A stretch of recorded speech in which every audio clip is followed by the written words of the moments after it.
नमस्कार छात्रों, स्वागत है आपका आप ही की संस्कृत कक्षा संस्कृत विद सीके में। आज हम पढ़ेंगे कक्षा 7वीं का संस्कृत और आज का पाठ है सप्तमः पाठः गीतामृतम, गीता का अमृत।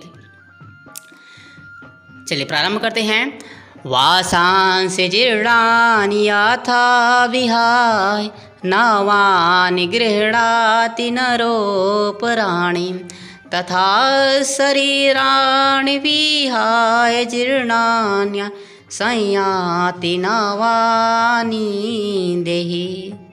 तो वासांसि जीर्णानि यथा विहाय नवानि गृह्णाति नरोपराणि तथा शरीराणि विहाय जीर्णान्यानि संयाति नवानि देहि। वासांसि, वासांसि मतलब होता है वस्त्र, जीर्णानि फटे पुराने, यथा जिस प्रकार, विहाय छोड़ दिया जाता है, नवानि गृह्णाति नरो प्राणी, नवानि मतलब नए, तथा शरीराणि विहाय जीर्णान्यानि संयाति नवानि देहि। जिस प्रकार मनुष्य जो है, जिस प्रकार मनुष्य जीर्णानि पुराने, पुराने वस्त्रों को छोड़ करके नवानि गृह्णाति नया वस्त्र धारण करता है, जिस प्रकार मनुष्य पुराने वस्त्रों को छोड़ करके त्याग करके दूसरा नया नवानि गृह्णाति, दूसरा नया वस्त्र धारण करता है, तथा शरीराणि विहाय, उसी प्रकार से आत्मा, उसी प्रकार से जो आत्मा है, जीवात्मा है, पुराने शरीर को छोड़ करके जीर्णानि शरीराणि विहाय जीर्णान्यानि, उसी प्रकार से आत्मा जो है पुराने शरीर को छोड़ करके संयाति नवानि देहि, नए शरीर में चला जाता है, नए शरीर को प्राप्त हो जाता है। वासांसि जीर्णानि यथा विहाय, जिस प्रकार से मनुष्य पुराने कपड़ों को छोड़ करके, पुराने वस्त्रों को त्याग करके नवानि गृह्णाति, नया वस्त्र ग्रहण करता है, धारण करता है, पहनता है, नरो प्राणी मनुष्य, उसी प्रकार से आत्मा पुराने शरीर को छोड़ करके जीर्णान्यानि शरीराणि विहाय, पुराने शरीर को छोड़ करके संयाति नवानि देहि, नया शरीर धारण कर लेता है या नए शरीर को प्राप्त कर लेता है। यह जो गीतामृतम है, गीता का श्लोक है, भगवत गीता जो है, महाभारत युद्ध के समय भगवान श्री कृष्ण ने किनको कहा था? अर्जुन को कहा था। अर्जुन क्या बोल रहे थे कि ये जो मेरे परिवारजन हैं उनके साथ मैं युद्ध नहीं कर सकता, तो उसी को समझाने के लिए भगवान श्री कृष्ण ने गीता की रचना, मतलब गीता अमृतम, गीता रूपी जो अमृत है अर्जुन से कहे थे। और उन्होंने कहा था कि आत्मा अमर है, आत्मा जो है क्या है? अमर है। जिस प्रकार से आत्मा जिस प्रकार से मनुष्य का उदाहरण देकर के यहाँ समझाए कि जिस प्रकार से मनुष्य पुराने वस्त्रों को त्याग करके, पुराने कपड़ों को त्याग करके नया कपड़ा धारण करता है, नया वस्त्र धारण करता है, उसी प्रकार से जीवात्मा जो है पुराने शरीर को छोड़ करके नए शरीर में प्रवेश कर जाता है, नए शरीर में चला जाता है। दूसरा, नैनं छिन्दन्ति शस्त्राणि नैनं दहति पावकः न चैनं क्लेदन्त्यापो न शोषयति मारुतः। नैनम न ही छिन्दन्ति काट सकते हैं शस्त्र, नैनम न ही दहति जला सकते हैं पावकः अग्नि, न चैनम और न ही क्लेदयन्ति गीला कर सकते हैं या भिगा सकते हैं, आपो, आपा मतलब होता है जल, शोषयति न ही सुखा सकते हैं, मारुतः हवा। तो चलिए अर्थ देखते हैं कि नैनम छिन्दन्ति शस्त्राणि, आत्मा अमर है, न तो इसे कोई शस्त्र काट सकता है, न तो इसे कोई शस्त्र काट सकते हैं। नैनम दहति पावकः, और न ही कोई अग्नि जला सकती है, न ही इसे अग्नि जला सकती है। इस आत्मा को, इस जीवात्मा को न तो कोई शस्त्र काट सकते हैं, न ही अग्नि जला सकती है, न चैनम क्लेदन्ते आपो, न ही कोई जो जल है वह गीला कर सकता है। इसे जल भी गीला नहीं कर सकता, और न शोषयति मारुतः, और इसे वायु भी सुखा नहीं सकती है। बार और कि नैनम छिन्दन्ति शस्त्राणि, आत्मा को, जीवात्मा को न तो कोई शस्त्र काट सकते हैं, न अग्नि जला सकती है, न जल गीला कर सकता है, और न ही वायु सुखा सकती है। चलिए आगे कि जातस्य ही ध्रुवो मृत्यु ध्रुवं जन्म मृतस्य च तस्माद् परिहार्ये अर्थे न त्वं शोचितुम् अर्हसि।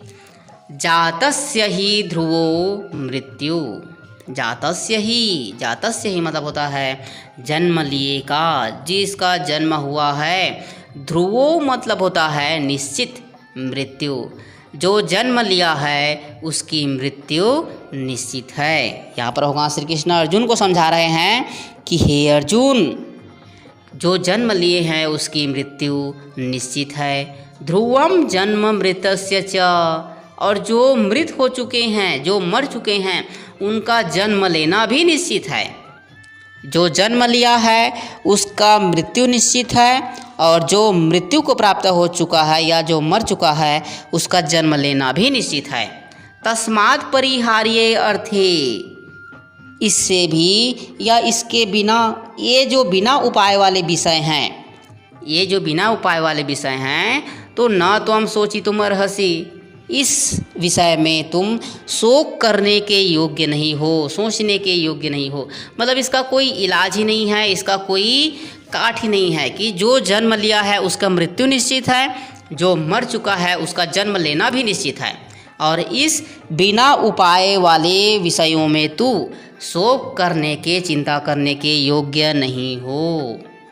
इस बिना उपाय वाले विषयों में तुम शोक करने के न सोचितुम् अर्हसि, अर्हसि मतलब होता है योग्य, सोचितुम् मतलब होता है सोचना, चिंतन करना। तो इस बिना उपाय वाले विषयों में तुम शोक करने के योग्य नहीं हो, सोचने के, चिंता करने के योग्य नहीं हो। चलिए तीसरा समझ में आ गया होगा। चौथा, कर्मण्येवाधिकारस्ते मा फलेषु कदाचन मा कर्मफले हेतुर्भूर्मा ते संगोऽस्तु कर्मणि। कर्मण्येवाधिकारस्ते, तो यहाँ पर समझा रहे हैं भगवान श्री कृष्ण कि कर्मण्य एव अधिकारः ते, हे अर्जुन तुम्हारा कर्म करने में ही अधिकार है। कर्मणि एव अधिकारः धन्ते, तुम्हारा अधिकार केवल कर्म करने में है। मा फलेषु कदाचन, फल की इच्छा करने में नहीं। तुम्हारा अधिकार केवल किस में है? केवल कर्म करने में है, फल की इच्छा करने में नहीं। ठीक है, तो माँ कर्म फलेर हेतुर्भूर्मा, इसीलिए तुम कर्मों के फल का हेतु मत बनो, कर्मों के फल का भागी मत बनो। और ते संगो अस्त्व कर्मणि, और तुम्हारा कर्म न करने में भी लगाव न हो, कर्म न करने में भी आसक्ति न हो। अब ऐसा नहीं है कि कर्म फल तो मिलेगा नहीं तो मैं कर्म क्यों करूं, तो तुम्हें ऐसा भी नहीं सोचना है। कर्म करते जाना है, करते जाना है, और फल की इच्छा नहीं करना है। ठीक है, तो कर्मण्येवाधिकारस्ते, हे अर्जुन तुम्हारा कर्म करने में ही अधिकार है, फल की इच्छा करने में नहीं। और इसलिए तुम कर्मों के फल का भागी मत बनो, कर्मों के फल का हेतु मत बनो, और तेरी कर्म न करने में भी आसक्ति न हो। यदा यदा हि धर्मस्य ग्लानिर्भवति भारत अभ्युत्थानमधर्मस्य तदात्मानं सृजाम्यहम्। यदा यदा ही धर्मस्य, कि हे अर्जुन, हे भारत, इस भूमि पर जब जब धर्म की हानि होगी, हे भारत, जब जब इस धरती पर धर्म की हानि होगी, और ग्लानिर्भवति, ग्लानिर्भवति मतलब अधर्म में वृद्धि होगी। हे भारत, जब जब इस धरती पर, इस भूमि पर धर्म की हानि होगी और अधर्म में वृद्धि होगी, अभ्युत्थानम अधर्मस्य, ठीक है, अभ्युत्थानम अधर्मस्य, और तब तब यदा यदा ही धर्मस्य ग्लानिर्भवति भारत, हे भारत, जब जब धर्म की ग्लानि होगी, हानि होगी, और अभ्युत्थानम अधर्मस्य, अधर्म में वृद्धि होगी, तदात्मानं सृजाम्यहम्, तब तब मैं अपने रूप को रचता रहूँगा, तब तब मैं अपने रूप को रचता रहूँगा या लोगों के सम्मुख साकार रूप में प्रकट होता रहूँगा। तो यहाँ पर समझा रहे हैं कि हे भारत, हे भारत, जब जब यहाँ धर्म की हानि होगी और अधर्म में वृद्धि होगी, तब तब मैं अपने साकार रूप को लोगों के समक्ष प्रकट करता रहूँगा, लोगों के समक्ष अपने आप को रचता रहूँगा, प्रकट करता रहूँगा। परित्राणाय साधूनां विनाशाय च दुष्कृतां धर्म संस्थापनार्थाय संभवामि युगे युगे। परित्राणाय साधूनां, सज्जन पुरुषों की रक्षा के लिए, विनाशाय च दुष्कृतां, दुष्टों के विनाश के लिए, सज्जन पुरुषों की रक्षा के लिए, दुष्टों के विनाश के लिए, तथा धर्म संस्थापनार्थाय, धर्म की अच्छी तरह से स्थापना के लिए, संभवामि युगे युगे, मैं यहाँ युगों युगों तक प्रकट होता रहूँगा, मैं यहाँ युगों युगों तक प्रकट होता रहूँगा। आगे है 7वां, श्रद्धावान लभते ज्ञानम तत्परः संयतेन्द्रियः ज्ञानं लब्ध्वा परां शांतिं चिरेणाधिगच्छति। श्रद्धावान लभते ज्ञानम, श्रद्धावान व्यक्ति को ज्ञान प्राप्त होता है। श्रद्धावान लभते ज्ञानम, श्रद्धावान व्यक्ति ज्ञान प्राप्त करता है। तत्परः संयतेन्द्रियः, कैसे ज्ञान प्राप्त करता है? वह जो जितेंद्रिय होते हैं, अपने इंद्रियों को जीत लेते हैं, ठीक है, जो अपने इंद्रियों को जीत लेते हैं, साधन परायण होते हैं और श्रद्धावान व्यक्ति होते हैं, उनको ज्ञान प्राप्त होता है। तथा ज्ञानम लब्ध्वा परम शांति, ज्ञान प्राप्त करके वे परम शांति को बिना विलंब के क्या करते हैं? शांतिम चिरेणाधिगच्छति, वह परम शांति को प्राप्त कर लेता है। जो व्यक्ति साधन परायण, जितेंद्रिय और श्रद्धावान होते हैं, ठीक है, जो व्यक्ति जितेंद्रिय, साधन परायण और श्रद्धावान होते हैं, उन मनुष्य को ज्ञान प्राप्त होता है।